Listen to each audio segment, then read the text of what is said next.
लेकिन आज हम ब्लैक एंड व्हाइट की शुरुआत एक तारीख से करना चाहते हैं, क्योंकि कहा जाता है कि इतिहास की सबसे बड़ी गवाही किताबें नहीं, तारीखें देती हैं। यह तारीख 23 मार्च 1940, जब लाहौर के मिंटो पार्क में मोहम्मद अली जिन्नाह ने ऑल इंडिया मुस्लिम लीग का सबसे बड़ा अधिवेशन आयोजित किया था। इसी अधिवेशन में लाहौर प्रस्ताव पारित हुआ, जिसके बाद पाकिस्तान रेजोल्यूशन के नाम से जाना गया। पहली बार टू नेशन थ्योरी को लोगों के सामने रखा गया, जिसका उद्देश्य था भारत की भूमि को हिंदू और मुसलमानों में विभाजित करना, और साल 1947 में ऐसा हुआ भी। लेकिन क्या आप जानते हैं इस तारीख को हम आज क्यों याद दिला रहे हैं? इसलिए याद दिला रहे हैं क्योंकि जिस पाकिस्तान का जन्म धर्म के आधार पर हुआ और जिस विभाजन को तब यह कहकर पेश किया गया कि मुसलमानों के लिए अलग देश ही स्थायी समाधान है, आज लगभग 8 दशक बाद उसी पाकिस्तान में विभाजन की मांगें उठ रही हैं। और ये विभाजन मांगने वाले वहां के अल्पसंख्यक हिंदू नहीं हैं, इनमें बलूचिस्तान के मुसलमान हैं, इनमें खैबर पख्तूनवा के मुसलमान हैं, और इनमें पाकिस्तान के अवैध कब्जे वाले जम्मू कश्मीर के मुसलमान हैं। स्थिति यह है कि पाकिस्तान अब उस संकट में जाता हुआ दिख रहा है जिसकी भविष्यवाणी कुछ सालों पहले हो गई थी। यह भविष्यवाणी करने वाले अमेरिका का एक ग्लोबल थिंक टैंक था, जिसका नाम है Carnegie endowment for international peace. इस थिंक टैंक ने अपनी रिपोर्ट में बताया था कि पाकिस्तान चाहे जितनी कोशिश कर ले, लेकिन मौजूदा हालात ऐसे हैं कि पाकिस्तान आने वाले भविष्य में 4 हिस्सों में बंट सकता है। इनमें पाकिस्तान का जो खैबर पख्तूनवा प्रांत है, वहां पख्तून समुदाय के लोग ज्यादा रहते हैं, जो खुद को अफगानिस्तान का हिस्सा मानते हैं। और हो सकता है कि पाकिस्तान का यह प्रांत अफगानिस्तान में मिल जाए या पश्तूनिस्तान नाम का एक अलग देश बन जाए। पिछले 1 साल में तहरीक-ए-तालिबान पाकिस्तान ने पश्तूनिस्तान देश बनाने की मांग को लेकर कई हमले किए, और यहां पाकिस्तान की सेना अब भी बहुत बड़े संघर्ष का सामना कर रही है। दूसरा है बलूचिस्तान प्रांत, जहां कई दशकों से आजादी के लिए आंदोलन चल रहा है, और बलूचिस्तान एक अलग देश बन सकता है जिसकी राजधानी ग्वादर या क्वेटा हो सकती है। तीसरा है सिंध प्रांत, जहां सबसे ज्यादा अल्पसंख्यक रहते हैं, और सिंध को सिंधु नाम का देश बनाने की मांग होती रहती है, इसीलिए पाकिस्तान का यह प्रांत भी विभाजित हो सकता है। और हाल ही में रक्षा मंत्री राजनाथ सिंह ने कहा था कि कोई नहीं जानता कि सिंध भी कल को भारत में शामिल हो जाए। चौथा है पंजाब प्रांत, और ऐसा संभव है कि एक दिन पूरा पाकिस्तान सिर्फ पंजाब प्रांत तक सीमित रह जाए। और ऐसा क्यों हो सकता है, उसके लिए आज आपको ये आंकड़े देखने होंगे। आज पाकिस्तान की आबादी 53% आबादी अकेले इसी पंजाब प्रांत में रहती है, जबकि 23% आबादी सिंध प्रांत में रहती है, 17% आबादी खैबर पख्तूनवा में रहती है, और केवल 6% आबादी बलूचिस्तान में रहती है। सोचिए, आधा पाकिस्तान केवल पंजाब में रह रहा है, और यही कारण है कि पंजाब प्रांत का हमेशा से खास ख्याल रखा जाता है, और जो बाकी प्रांत हैं उनकी अनदेखी होती है। इन प्रांतों में आजादी के लिए विद्रोह किया जाता है। इनमें भी सबसे ज्यादा विद्रोह बलूचिस्तान में होता है, जिसकी पाकिस्तान के कुल क्षेत्रफल में 44% की हिस्सेदारी है। इसका मतलब यह हुआ कि अगर बलूचिस्तान पाकिस्तान से अलग हो गया तो पाकिस्तान क्षेत्रफल के मामले में लगभग आधा रह जाएगा। अब भी बलोच नेता मीर यार बलोच का दावा है कि उनके प्रांत के 85% इलाकों पर पाकिस्तान का नियंत्रण खत्म हो गया है, और उन्होंने बलूचिस्तान की आजादी की घोषणा कर दी है। अगर बलूचिस्तान एक अलग देश बन जाता है तो क्षेत्रफल के मामले में यह जर्मनी से भी बड़ा देश होगा। पाकिस्तान में ऊर्जा संकट पैदा हो जाएगा, क्योंकि पाकिस्तान की 40% गैस, कोयले और बिजली का उत्पादन अकेले इसी प्रांत में होता है। इसी बलूचिस्तान में चीन का भी काफी कुछ दांव पर लगा हुआ है। चाइना पाकिस्तान इकोनॉमिक कॉरिडोर, जिसे सीपैक भी कहते हैं, वो पाकिस्तान के बलूचिस्तान में ही बन रहा है, और पाकिस्तान का ग्वादर पोर्ट भी बलूचिस्तान प्रांत में है, जिसे पाकिस्तान ने चीन की एक कंपनी को 40 साल की लीज पर दे दिया है। एक और बड़ा मुद्दा यह है कि बलूचिस्तान की 909 किलोमीटर लंबी सीमा ईरान से लगती है, और दूसरा, अमेरिका ने पाकिस्तान में ऑयल रिजर्व स्थापित करने और दुर्लभ खनिजों को निकालने की जो डील की है उसमें सबसे ज्यादा ऑयल रिजर्व और दुर्लभ खनिज बलूचिस्तान में ही हो सकते हैं। ऐसे में अगर बलूचिस्तान पाकिस्तान के हाथ से निकला तो ये इस सदी का सबसे बड़ा विभाजन माना जाएगा। ऐसा विभाजन जिसमें शायद बलूचिस्तान को आजादी के बाद भी मान्यता न मिले, लेकिन पाकिस्तान से वो अलग हो जाए। बलूचिस्तान के बाद दूसरा संकट पीओजेके और गिलगिट बल्टिस्तान में है। पीओजेके में अब भी सस्ती बिजली, सस्ते अनाज और नौकरियों को लेकर जन विद्रोह भड़का हुआ है। वहां के मुसलमान भी यही कह रहे हैं कि उन्हें पाकिस्तान से मुक्ति चाहिए बस। स्थिति यह है कि field marshal general Asim Munir ने पाकिस्तानी रेंजर्स के 8000 अतिरिक्त जवानों को पीओजेके में तैनात कर दिया है। दूसरी तरफ गिलगिट बल्टिस्तान की विधानसभा ने एक संयुक्त प्रस्ताव पारित किया है जिसमें पाकिस्तान की सरकार से यह मांग हुई है कि गिलगिट बल्टिस्तान को एक प्रांत का दर्जा दिया जाए, और यह सब कुछ घबराहट में हो रहा है। कारण इतना ही है कि पाकिस्तान के अंदर पड़ती दरारें उसे तोड़ रही हैं, और इस पूरी कहानी का निष्कर्ष यही है कि जो पाकिस्तान इस्लाम धर्म के नाम पर बना, अब उसी इस्लाम धर्म के लोग इसी पाकिस्तान के अलग अलग प्रांतों में उससे आजादी मांग रहे हैं। और इससे यह भी पता चलता है कि 23 मार्च 1940 को जब मोहम्मद अली जिन्नाह ने धर्म के आधार पर भारत के बंटवारे को स्थायी समस्या का समाधान बताया, वो सही नहीं था, और पाकिस्तान के ये हालात इस पर मुहर लगाते हैं। पाकिस्तान में आज आजादी के साथ आटे का सवाल भी गूंजा। कुछ वक्त पहले पाकिस्तान के पंजाब राज्य के खाद्य विभाग ने बिना किसी लिखित आदेश के गेहूं की आपूर्ति और ट्रांसपोर्ट परमिट को ब्लॉक कर दिया था, और इसके बाद हालात ऐसे बिगड़े कि अब पाकिस्तान में लगभग 45 बड़ी आटा मिलें पूरी तरह बंद होने के कगार पर आ गई हैं। पाकिस्तान फ्लोर मिल्स एसोसिएशन ने चेतावनी दी कि अगर जल्द ही गेहूं की आपूर्ति बहाल नहीं की गई तो इस्लामाबाद, रावलपिंडी, मरी और कोटली जैसे इलाकों में आटे की भारी किल्लत हो सकती है। अगर ऐसा हुआ तो यह पहली बार नहीं होगा। पाकिस्तान में यह परंपरा बन गई है कि वहां हर 6 महीने में आटे के लिए लंबी लंबी लाइनें लगती हैं, और गेहूं का ऐसा संकट भी तब पैदा होता है जब पाकिस्तान में गेहूं की रिकॉर्ड पैदावार होती है। कई बार यह सवाल पूछा जाता है कि जब पाकिस्तान में गेहूं का इतना उत्पादन होता है तो पाकिस्तान में आटे के लिए लोगों को तरसना क्यों पड़ता है? इसके पीछे एक विचित्र सा कारण है। विचित्र हम इसीलिए कह रहे हैं क्योंकि पाकिस्तान में इस आटे से अक्सर भ्रष्टाचार की रोटियां सेकी जाती हैं। पाकिस्तान में शायद ही कोई राजनीतिक पार्टी ऐसी होगी जिसके पास वहां आटे की मिल न हो। नवाज शरीफ, अभी जो प्रधानमंत्री हैं शहबाज शरीफ, बिलावल भुट्टो, पाकिस्तान के बड़े बड़े मंत्री, अलग अलग प्रांतों के मुख्यमंत्री, वहां आटे की मिलों पर इन सब ने कब्जा किया हुआ है, और आरोप लगता है कि यही राजनीतिक परिवार आटे का एक संकट पैदा करते हैं, आर्टिफिशियल संकट, ताकि इस संकट में वो मुनाफा कमा सकें। और दूसरा, वहां सरकार आटे की जरूरी खरीद कभी पूरी ही नहीं कर पाती, जिसके कारण बड़े बड़े दुकानदार और प्रभावशाली लोग आटे की जमाखोरी कर लेते हैं। और जब आटे की किल्लत पैदा होती है तो यही आटा काला बाजार में ऊंचे दामों पर बेचा जाता है, और कई बार यह भी आरोप लगते हैं कि पाकिस्तान की सरकार जानबूझकर आटे का संकट पैदा करती है। अंग्रेजी में इस सिद्धांत को मैन्युफैक्चर्ड स्कैरसिटी भी कहते हैं। इसका मतलब होता है किसी चीज की कमी को जानबूझकर बनाए रखना या उसका प्रबंधन इस तरह करना कि लोग लगातार उसी समस्या में उलझे रहें। ऐसा इसलिए भी किया जाता है ताकि रोजमर्रा की जरूरतों में लोग इस कदर उलझ जाएं कि बाकी बड़े मुद्दों पर सवाल न पूछें।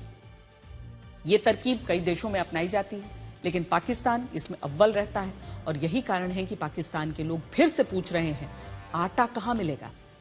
खैर, अब तक आपने जो देखा वो हमारे अपने देश भारत में हुआ, उस भारत में जिसे कई लोग इसे फैशनेबल मानते हैं कि भारत को असहनशील कहें। लेकिन असहनशीलता होती क्या है और किसी देश में अल्पसंख्यक कैसे खतरे में आते हैं, उसे आज आप हमारे अगले विश्लेषण से समझिए।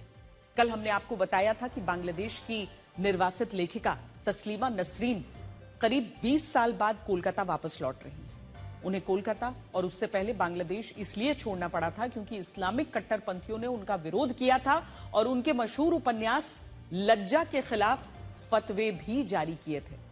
और ये पूरी कहानी कल हमने आपको विस्तार से बताई थी, लेकिन आज हम इसका दूसरा भाग लेकर आए हैं। और आज मैं अपने साथ इस उपन्यास की एक कॉपी भी लेकर आई जो साल 1993 में प्रकाशित हुई थी। आज हम आपको यह बताएंगे कि इस उपन्यास में ऐसा क्या था कि बांग्लादेश के इस्लामिक कट्टरपंथी से बर्दाश्त नहीं कर पाए। यह उपन्यास वर्ष 1992 के उन हिंदू विरोधी अत्याचारों पर लिखा गया था जब अयोध्या में बाबरी ढांचे को गिराया गया था। 6 दिसंबर 1992 की इस घटना के बाद बांग्लादेश में कई हिंदू परिवारों को निशाना बनाया गया। उनके मंदिरों में तोड़फोड़ और आगजनी की गई। इन्हीं पीड़ित परिवारों में एक परिवार ढाका का था जिसे दत्त परिवार कहते थे और यह उपन्यास इसी परिवार पर लिखा गया है। आज जब आप इस परिवार की कहानी जानेंगे तो आपको पता चलेगा कि बांग्लादेश में अल्पसंख्यक हिंदुओं पर क्या क्या जुल्म हुए।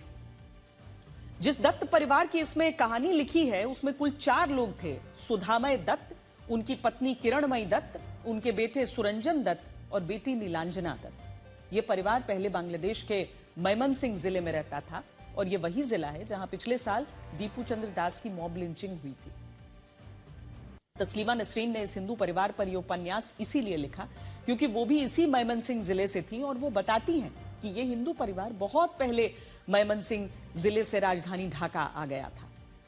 कारण यह था कि जब सुधामय दत्त की बेटी नीलांजना दत्त 6 साल की थी तब उनका कुछ लोगों ने अपहरण कर लिया था और इस घटना के बाद यह हिंदू परिवार इतना डरा कि वो अपनी 10 लाख की जमीन को 2 लाख रुपए में बेचकर ढाका चला गया। यह सोचकर ढाका गया कि वो वहां सुरक्षित रहेगा। लेकिन 1990 में बांग्लादेश में सांप्रदायिक दंगे भड़के। इन दंगों में फिर से हिंदू परिवारों को निशाना बनाया गया।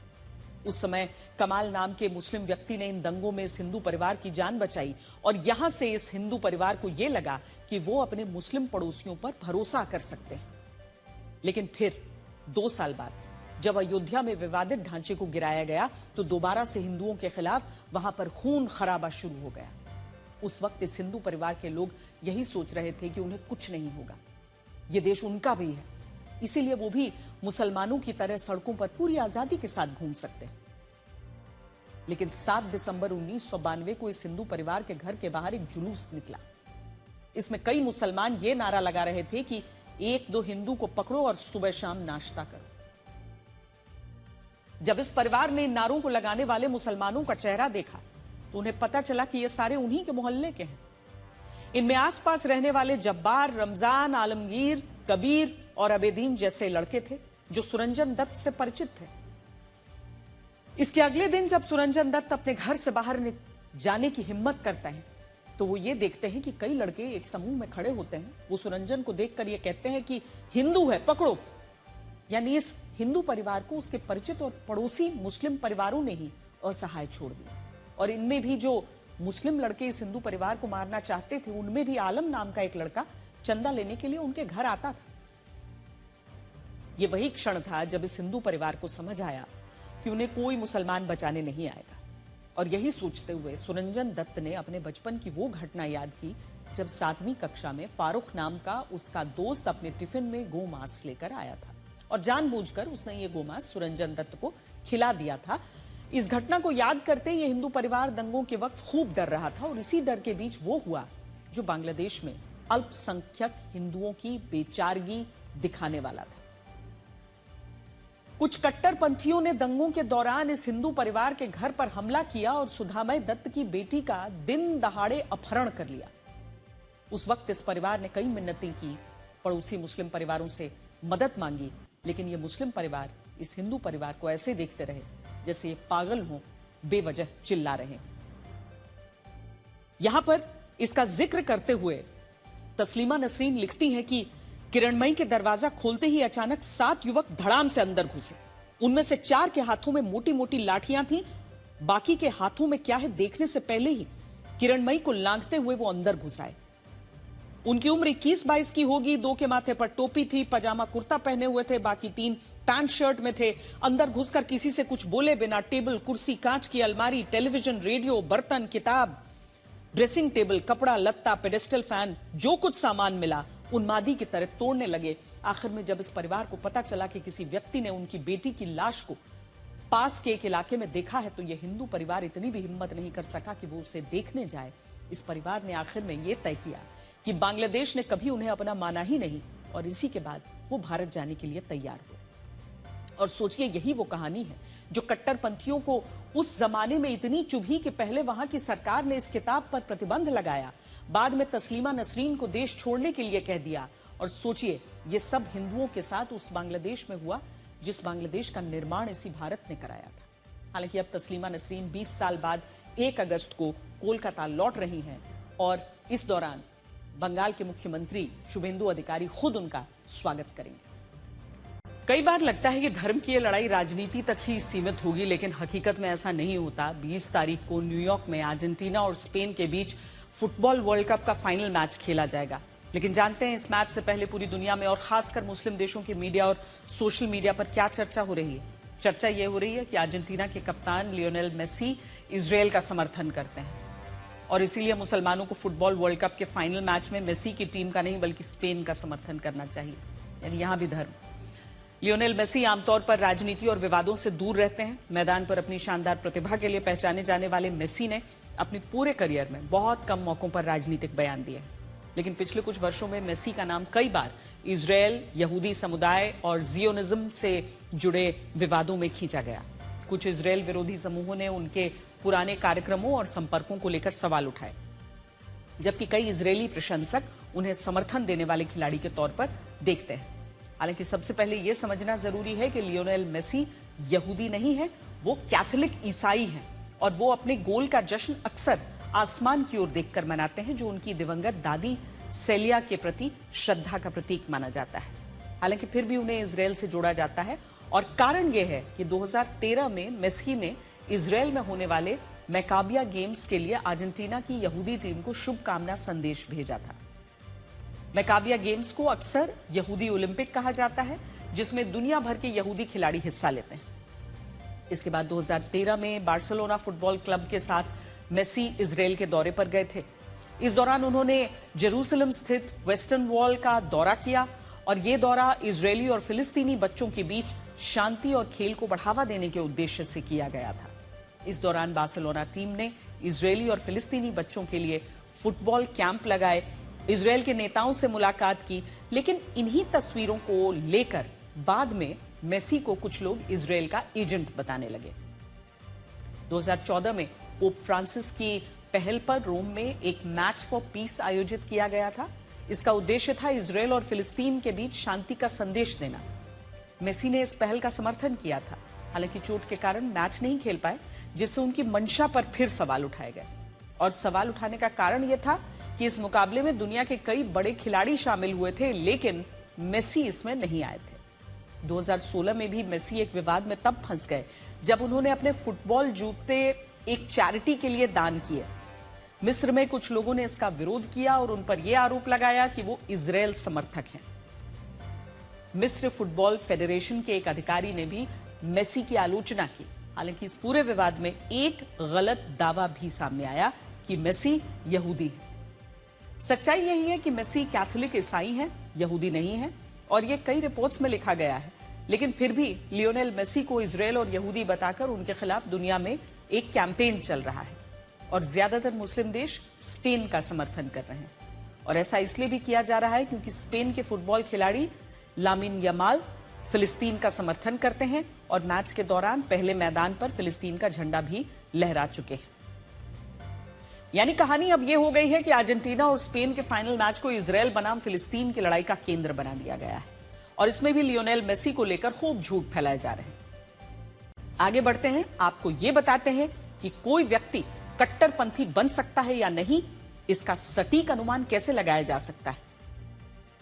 यह सवाल इसलिए पूछ रहे हैं हम क्योंकि सीपीएम के राज्यसभा सांसद जॉन ब्रिटास ने गुजरात पुलिस के एंटी रेडिकलाइजेशन सेल की एक एसओपी को लेकर सवाल उठाए। एसओपी का मतलब वो कुछ संकेत जिनकी मदद से यह पता लगाया जा सके कि कौन व्यक्ति कट्टरपंथ की तरफ जा रहा है। जैसे गुजरात के एंटी रेडिकलाइजेशन सेल की इस एसओपी में कुछ ऐसे व्यवहार या संकेत बताए गए हैं जिन पर पुलिस को नजर रखने को कहा गया है। इनमें लिखा है कि अगर कोई व्यक्ति अचानक लंबी दाढ़ी रखने लगे, नकाब पहनकर रहे, रोजमर्रा की बातचीत में अरबी भाषा का ज्यादा इस्तेमाल करे, धार्मिक कारणों से नौकरी छोड़ दे, बार बार मस्जिद या मदरसे जाए, विदेशी या संदिग्ध ऑनलाइन कंटेंट देखे, एनक्रिप्टेड एप्स का इस्तेमाल करे, कट्टरपंथी संगठनों के सोशल मीडिया अकाउंट या कंटेंट को फॉलो करे और संदिग्ध लेन देन या क्रिप्टो करेंसी का इस्तेमाल करे, तो उस व्यक्ति पर नजर रखी जानी चाहिए। क्योंकि इस एसओपी के मुताबिक पुलिस मान रही है कि यह किसी व्यक्ति के कट्टरपंथी बनने की पहली सीढ़ी हो सकती है। लेकिन राज्यसभा सांसद जॉन ब्रिटास ने इस एसओपी पर आपत्ति जताई है। उन्होंने गुजरात के मुख्यमंत्री को पत्र लिखकर कहा है कि केवल दाढ़ी रखना, नकाब पहनना या अरबी भाषा के शब्द बोलना किसी को कट्टरपंथी नहीं बनाता और इससे एक खास समुदाय के लोगों की धार्मिक पहचान के आधार पर प्रोफाइलिंग हो सकती है, जो संविधान के खिलाफ है।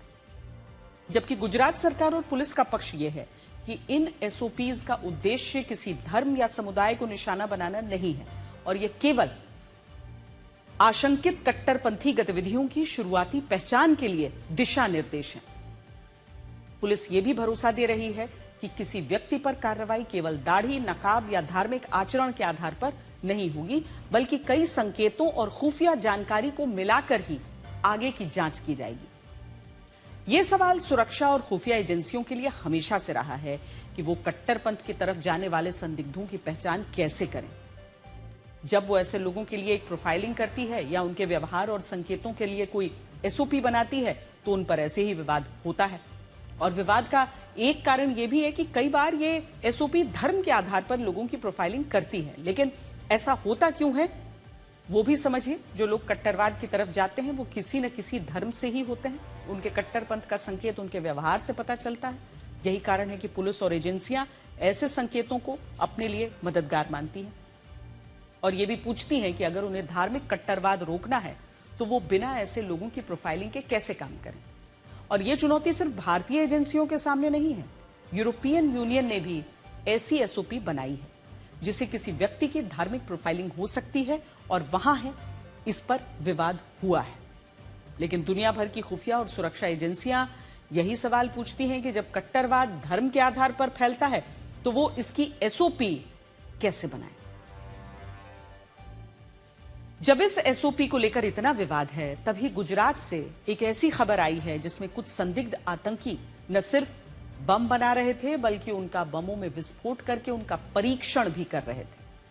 जांच में सामने आया है कि मुख्य आरोपी अमीन शेरा अपने साथियों के साथ मिलकर ऑनलाइन और स्थानीय बाजार से गन पाउडर और दूसरी चीजें खरीदता था। आरोप है कि इन सामानों से ये लोग खुद बम बनाने की कोशिश करते थे और फिर उसके छोटे छोटे धमाके करके ये सीखते थे कि विस्फोट कैसे किया जाता है। इस मामले में बिलाल नाम के आरोपी को अहमदाबाद से गिरफ्तार किया गया, जबकि कुछ अन्य आरोपियों को अलग अलग मदरसों से हिरासत में लिया गया। पूछताछ में यह भी सामने आया है कि करीब 3 साल पहले बिलाल ने अमीन को एक पेन ड्राइव दी थी।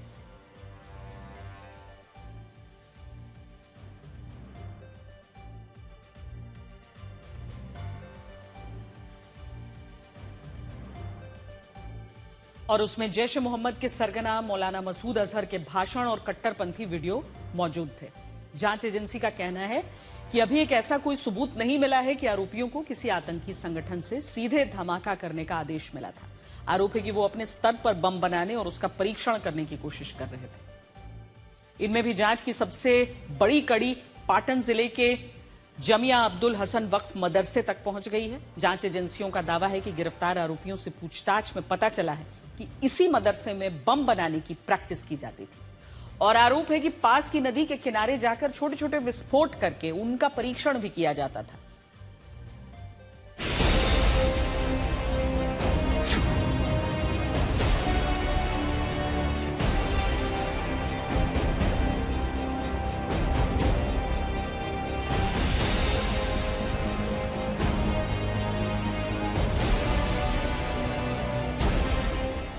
देख सकते हैं इसी मदरसा से जो 5 आरोपी है उसमें से कुछ आतंकी है जो इसी मदरसा से वो अभ्यास कर रहे थे।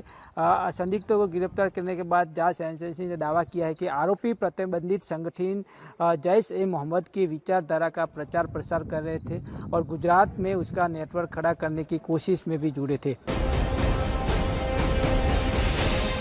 खुलासा ये भी हुआ कि खेतों में उसका परीक्षण भी हुआ किया था। एटीएस के अनुसार उन्होंने कई बार परीक्षण करने की कोशिश की थी, लेकिन वे सफल नहीं हुए थे। हाँ, वो कर रहा था। मैं तो सुबह में ड्यूटी पे चला जाता, वो शाम को आता। उसकी मम्मी पूछी कि तू ये सब बर्तन खराब कर रहा है, क्या कर रहा है, सब क्या पाउडर है?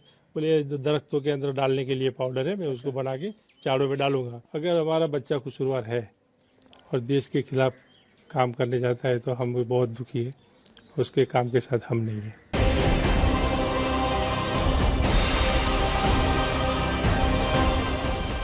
इन 8 आरोपियों का जब इंट्रोगेशन किया गया और इनके घर पे जब सर्चेज की गई तो इसके अंदर हमें जैश-ए मोहम्मद के फ्लैग, मौलाना मसूद अजहर की किताबें और इन आरोपियों के द्वारा जो मसूद अजहर को लिखे गए खत थे वो सब मिले।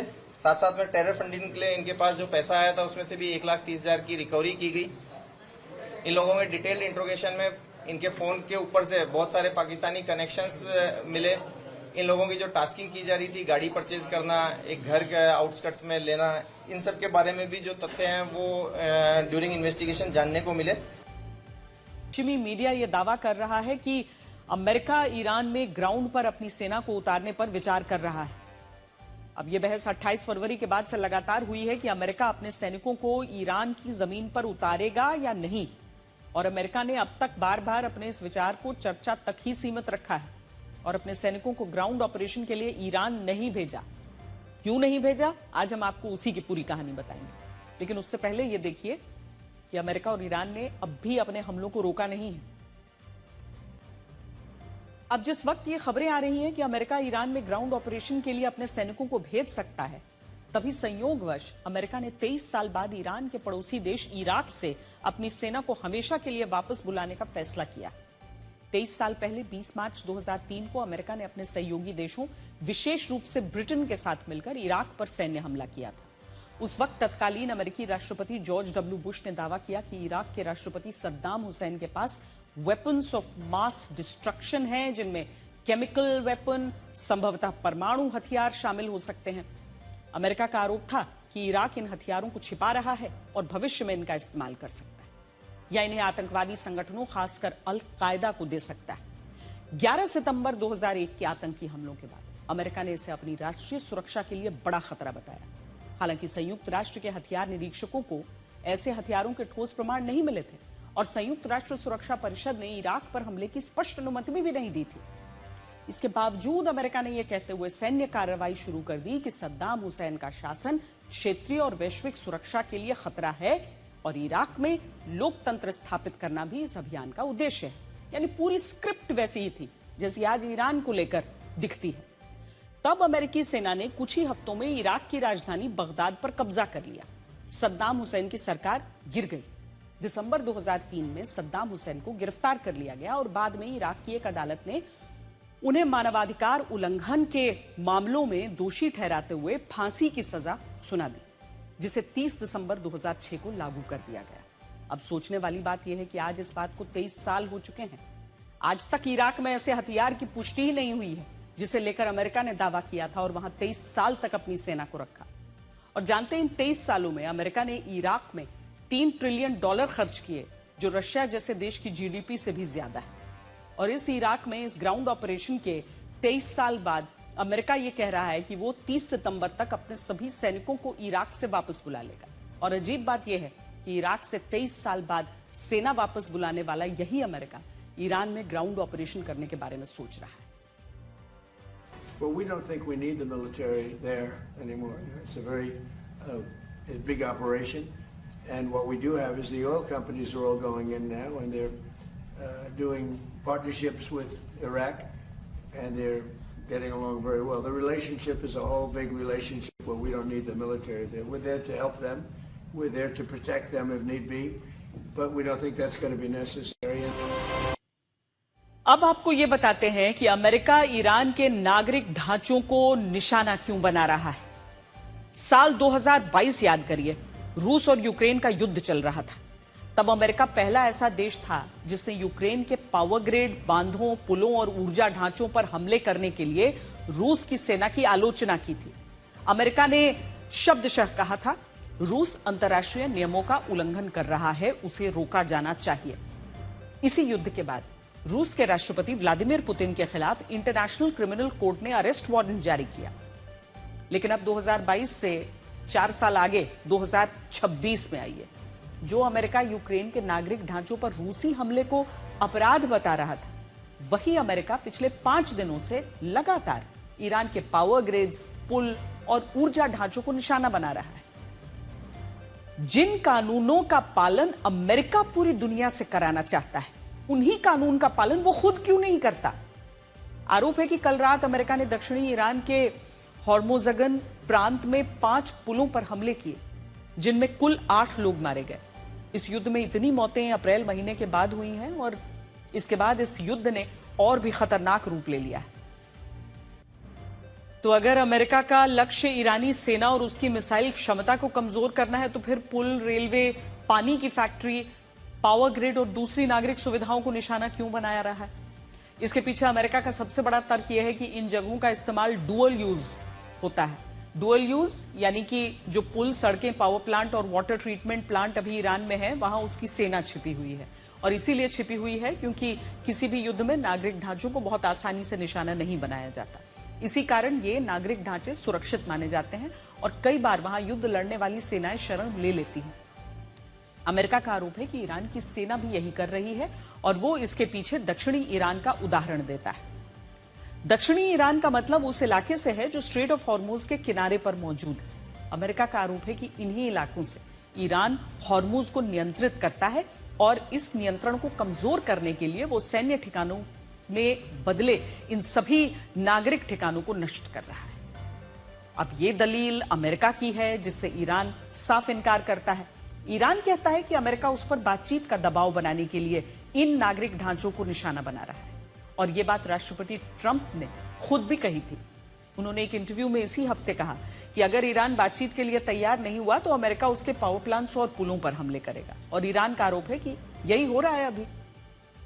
इन हमलों के पीछे एक थ्योरी और चल रही है, जिसका जिक्र अल जजीरा ने अपनी रिपोर्ट में किया। इसमें कहा गया कि अमेरिका ऐसी उम्मीद कर रहा है कि अगर नागरिक ढांचों पर हमला होने से ईरान में आर्थिक परेशानी बढ़ेगी तो वहां के लोग रोजमर्रा के संकट में सरकार के खिलाफ बागी हो जाएंगे। जनता में असंतोष बढ़ेगा। जनता युद्ध को रोककर बातचीत करने के लिए ईरान की सरकार पर दबाव बनाएगी। हालांकि यह सिर्फ एक अनुमान है, ऐसा होगा या नहीं कोई नहीं कह सकता। इस पूरी खबर में 3 बातें बहुत महत्वपूर्ण हैं। पहली बात, अगर नागरिक ढांचों पर हमला अंतर्राष्ट्रीय कानूनों का उल्लंघन है तो अमेरिका इन्हें क्यों नहीं मानता? दूसरा, अगर अमेरिका के मुताबिक ईरान की सेना इन नागरिक ढांचों को अपनी ढाल बना रही है तो ऐसी स्थिति में फिर क्या होना चाहिए? यह सवाल पिछले साल इजरायल ने भी पूछा था, जब गाजा की मस्जिदों और अस्पतालों में हमास के आतंकी छिपे थे और इजरायल ने जब उन पर कार्रवाई की थी तो उस पर भी ऐसा ही विवाद हुआ था। गाजा ही क्यों, ऑपरेशन सिंदूर में जब भारत ने बहावलपुर में जैश ए मोहम्मद के आतंकी कैंप पर मिसाइलें दागी, तब वहां भी आतंकियों ने मस्जिद बनाई हुई थी और मस्जिद को अपनी ढाल बनाया था। इससे यही सवाल उठता है कि अगर ऐसी स्थिति पैदा हो जाए तो क्या किया जाए? हालांकि यहां हम फिर ये स्पष्ट करना चाहते हैं कि नागरिक ढांचों को ईरान की सेना द्वारा ढाल बनाने के आरोप अमेरिका के हैं और ईरान ने इन्हें गलत और बेबुनियाद बताया है। ईरान यही कह रहा है कि अमेरिका अपने अपराध को छिपाने के लिए झूठे दावे गढ़ रहा है। इस युद्ध के बीच 2 और ऐसी खबरें आई जो अमेरिका और खासकर राष्ट्रपति डोनाल्ड ट्रंप को जरूर चिंतित करेंगी। इनमें पहली खबर यह है कि दुनिया के बड़े देश अब अमेरिका से ज्यादा चीन पर भरोसा कर रहे हैं। यह रिपोर्ट अमेरिका के ही मशहूर थिंक टैंक प्यू रिसर्च ने प्रकाशित की है और इसके लिए राष्ट्रपति ट्रंप को वजह बताया है। इसके मुताबिक दुनिया के 20 प्रमुख देश 2023 में चीन के मुकाबले अमेरिका के प्रति ज्यादा सकारात्मक रुख रखते थे। 2023 में अमेरिका को 58% और चीन को 32% लोगों ने सकारात्मक माना था। लेकिन अब यह कहानी पूरी तरह पलट गई। अब इन 20 देशों में 36% लोग अमेरिका के लिए सकारात्मक राय रखते हैं, जबकि चीन के लिए यही आंकड़ा 46% है। हालांकि इसमें भी एक कैच है। दुनिया के ज्यादा देशों में चीन के मुकाबले अमेरिका पर भरोसा कम हो रहा है, लेकिन भारत अब भी चीन के मुकाबले अमेरिका को ही विश्वसनीय मानता है। भारत में 45% लोगों ने अमेरिका के प्रति विश्वास जताया, जबकि चीन के समर्थन में सिर्फ 23% लोग ही नजर आए। अगर राष्ट्रपति ट्रंप की बात करें तो भारत में 39% लोग उनका समर्थन करते हैं, जबकि राष्ट्रपति शी जिनपिंग में विश्वास दिखाने वाले 25% लोग हैं। इससे भी दिलचस्प बात यह है कि अमेरिका के राष्ट्रपति ट्रंप आजकल पाकिस्तान की तारीफ करते नहीं थकते, लेकिन यह रिपोर्ट बताती है कि पाकिस्तान के 83% लोग शी जिनपिंग को विश्वसनीय मानते हैं। ट्रंप का समर्थन केवल 12% लोग वहां पर करते हैं। इससे यह भी पता चलता है कि पाकिस्तान में अमेरिका के राष्ट्रपति ट्रंप को नापसंद करने वाले ज्यादा हैं, और शायद ऐसा इसलिए भी है क्योंकि ईरान युद्ध के बाद दुनिया की मुस्लिम आबादी में ट्रंप की लोकप्रियता तेजी से घटी है। अब यह तो हुई पहली खबर जो ट्रंप को थोड़ा परेशान कर सकती है। दूसरी खबर ऐसी है कि आपके लिए भी शायद उस पर यकीन करना मुश्किल हो। ट्रंप के लंबे समय से टेलीप्रॉम्प्टर ऑपरेटर रहे गैब्रियल पेरेज विवादों में घिर गए हैं। आरोप है कि उन्होंने ट्रंप के कई भाषणों की अंदरूनी जानकारी का इस्तेमाल करते हुए ऑनलाइन प्रेडिक्शन मार्केट पर जुआ खेला और इससे $1 लाख से ज्यादा की कमाई की। यानी राष्ट्रपति अमेरिका के जो हैं डोनाल्ड ट्रंप, वो जो टेलीप्रॉम्प्टर मशीन में देखकर जो भाषण पढ़ते हैं वो मशीन इनके द्वारा चलाई जाती थी, और इसके कारण गैब्रियल पेरेज को पता होता था कि ट्रंप आज क्या कहने वाले हैं। इसी चीज का फायदा उठाकर उन्होंने ऑनलाइन प्रेडिक्शन मार्केट में जुआ खेला और यह दांव लगाया कि आज ट्रंप क्या कहेंगे, और इस जुए के सहारे उन्होंने भारतीय रुपयों में लगभग 1 करोड़ रुपए कमा लिए। इन आरोपों के बाद गैब्रियल पेरेज को बिना वेतन के छुट्टी पर भेज दिया गया। लेकिन यहां यह भी सोचिए, अमेरिका में यह हो क्या रहा है। खैर, आगे बढ़ते हैं, आपको भारत की पहली हाइड्रोजन ट्रेन की कहानी बताते हैं। कहानी इसलिए क्योंकि अगर हमने आपको यह बताया कि भारत को उसकी पहली हाइड्रोजन ट्रेन मिल गई है और प्रधानमंत्री मोदी ने उसका उद्घाटन कर दिया है, तो शायद आप ये नहीं जान पाएंगे कि भारत ने इससे असल में हासिल क्या किया। इसे समझने के लिए आपको 5 दशक पीछे चलना होगा, जब संजय गांधी ने सपना देखा था कि भारत के आम लोगों के लिए एक सस्ती पीपल्स कार बनाई जाए। इसके लिए 1971 में मारुति लिमिटेड नाम की एक कंपनी बनाई गई और बाद में इसके लाइसेंस और जमीन आवंटन को लेकर खूब विवाद हुए। नतीजा यह निकला कि साल बीतते गए, भारत खुद से अपनी पहली पीपल्स कार नहीं बना पाया।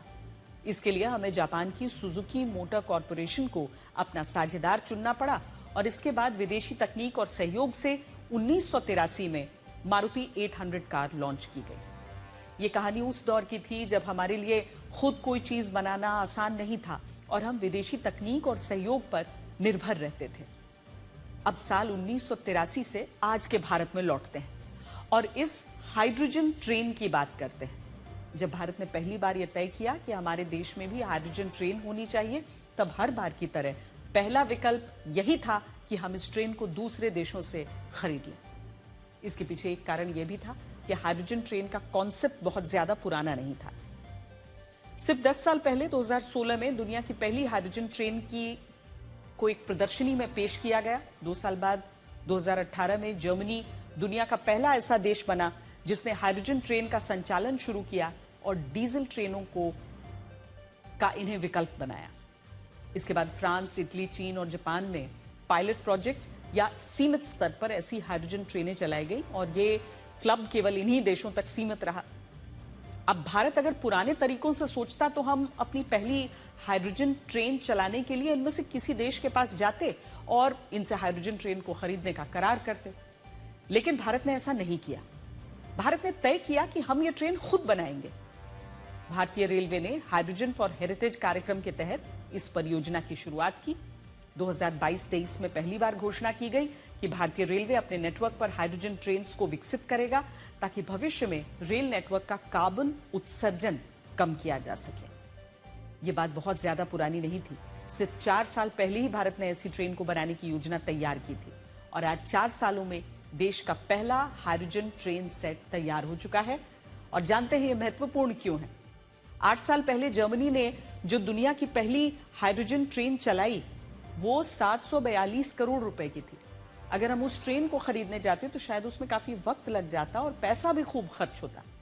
लेकिन भारत ने खुद से प्रयास किया और आपको यकीन नहीं होगा कि हमने सिर्फ 112 करोड़ रुपए खर्च करके भारत की पहली हाइड्रोजन ट्रेन बना ली। यानी जर्मनी के मुकाबले हमने 630 करोड़ रुपए कम खर्च किए। और न सिर्फ बचत की हमने, बल्कि इस ट्रेन को अपने लोगों के हिसाब से बनाया। दुनिया के ज्यादातर देशों में हाइड्रोजन ट्रेनें केवल 2 से 4 कोच की हैं और सीमित यात्रियों के लिए बनाई गई हैं, जबकि भारत की पहली हाइड्रोजन ट्रेन 10 कोच की होगी और इसमें लगभग 2600 यात्रियों को ले जाने की क्षमता होगी। यानी भारत ने सिर्फ हाइड्रोजन ट्रेन नहीं बनाई, बल्कि इसे अपने लोगों के हिसाब से कस्टमाइज किया। और कोई भी देश ऐसे ही तो आगे बढ़ता है। आज प्रधानमंत्री मोदी ने जिस हाइड्रोजन ट्रेन को हरी झंडी दिखाई, वो हरियाणा के जींद और सोनीपत के बीच 89 किलोमीटर के रूट पर चलेगी, जिसमें हाइड्रोजन और ऑक्सीजन की प्रक्रिया से बिजली बनती है, जिससे सिर्फ पानी की भाप निकलती है और इससे हम पर्यावरण को भी बचा पाएंगे।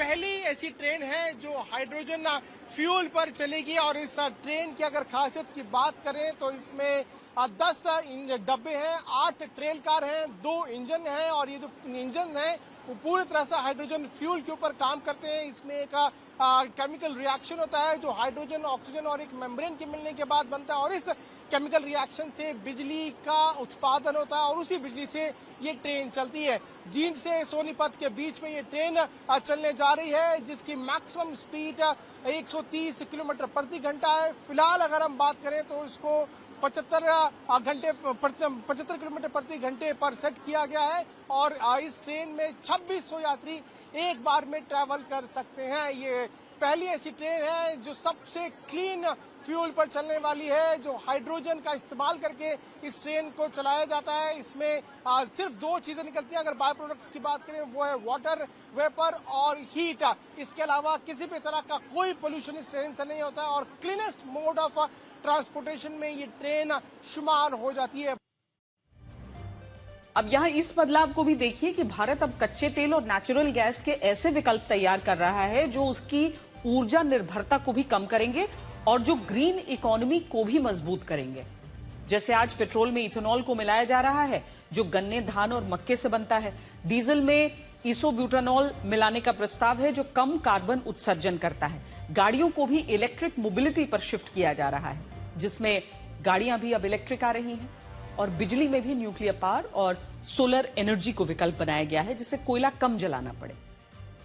आखिर में खेती में भी बायोफ्यूल को बढ़ावा दिया जा रहा है, जिससे आप ये समझ पाएंगे कि भारत ग्रीन इकोनॉमी बनने के लिए तैयार है। और ये ऐसे बदलाव हैं जो आज से 10 साल बाद भारत को काफी हद तक बदल कर रख देंगे। हालांकि यहां हम इस बात को जोड़ना चाहते हैं कि पेट्रोल में इथेनॉल को मिलाने से पर्यावरण को लेकर कई फायदे हैं, लेकिन इसी के साथ इथेनॉल को लेकर लोगों की भी कई चिंताएं हैं जिन पर लगातार सवाल उठ रहे हैं।